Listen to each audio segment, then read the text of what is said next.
രാഷ്ട്രീയ വികസന നിലപാടിന്റെ മുമ്പിൽ നിന്നാണ് ഇടതുപക്ഷ ജനാധിപത്യ മുന്നണി രാഷ്ട്രീയമായിട്ട് തന്നെ വോട്ട് ചോദിച്ചിട്ടുള്ളത്.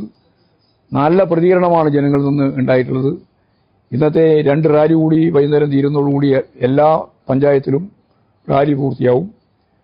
കൺവെൻഷന്റെ ഭാഗമായിട്ട് നേരത്തെ തന്നെ ഇവിടെ പരിപാടി നടന്നു കഴിഞ്ഞിട്ടുള്ളതാണ്. കൺവെൻഷന്റെ ഭാഗമായി 10,000-കണക്കിന് ആളുകൾ പങ്കെടുത്ത വലിയ സമ്മേളനമായിരുന്നു. ഇനി അഖിലേന്ത്യാ ജനറൽ സെക്രട്ടറി സഖാവ് MAB കൂടി പങ്കെടുത്തുകൊണ്ട് 16-ാം തീയതി നടക്കുന്ന ഒരു പരിപാടിയുണ്ട്.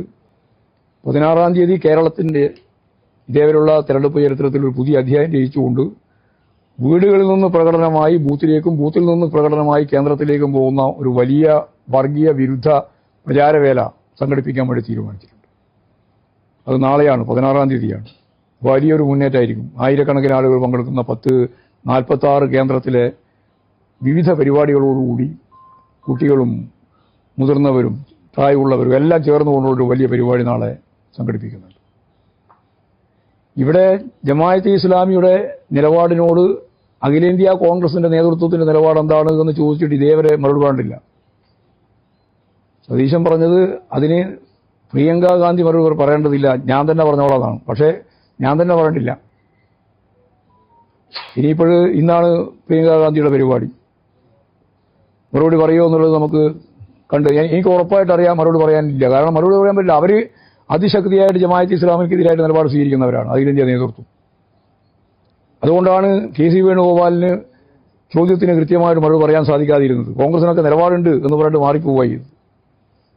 അപ്പോൾ VD സതീശനും കുറച്ച് ആളുകളും കൂടി ചേർന്ന് ഈ വർഗീയ കൂട്ടുകെട്ടിന് വേണ്ടി കേരളത്തിലെ ഇടതുപക്ഷ രാഷ്ട്രീയത്തിനെതിരായിട്ട് അതിന്റെ ഈ രാഷ്ട്രീയ തിമിരം ബാധിച്ചിട്ട് ഈ രീതിയിലുള്ള നിലപാട് സ്വീകരിക്കുന്നത് ഭാവി കേരളത്തെ തന്നെ അപകടപ്പെടുത്തുന്ന സമീപനത്തിലേക്കാണ് എത്തുക എന്നുള്ളതാണ് അത് സംബന്ധിച്ച് ചൂണ്ടിക്കാണിക്കേണ്ടത്.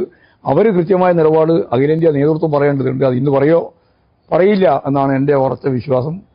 ആരും പറയണില്ല, കോൺഗ്രസും പറയുന്നില്ല, ലീഗും പറയുന്നില്ല, ആരും പറയുന്നില്ല.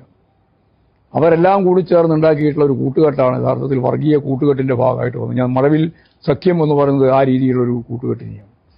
അപ്പോൾ വലിയ രീതിയിലുള്ള മുന്നേറ്റം ഈ നിയോജക മണ്ഡലത്തിൽ ഇടതുപക്ഷ ജനാധിപത്യ മുന്നണി സ്ഥാനാർത്ഥി ഇപ്പോൾ സ്വരാജ് നേടിക്കഴിഞ്ഞിട്ടുണ്ട്. നല്ല മാർജിനിൽ ഇവിടെ ജയിക്കും എന്ന് തന്നെയാണ് തെരഞ്ഞെടുപ്പിന്റെ ഏറ്റവും അവസാനത്തെ ഘട്ടം എന്ന രീതിയിൽ പറയാനുള്ളത്.